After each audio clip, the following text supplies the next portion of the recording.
Patong na. Sa kama niya ba? Tuwan-tuwa na yun. Magluto-luto ako ah. Sige, tanim mo na lang.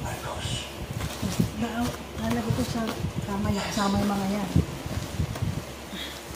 Kasi pag naka-video ka. Ang pinto.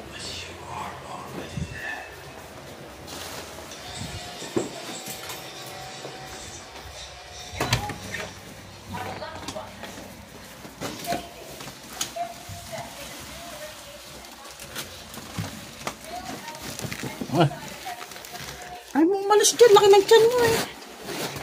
Narinig ko sa video. Tanga. Narinig ka sa video. Makita yung katawan mo.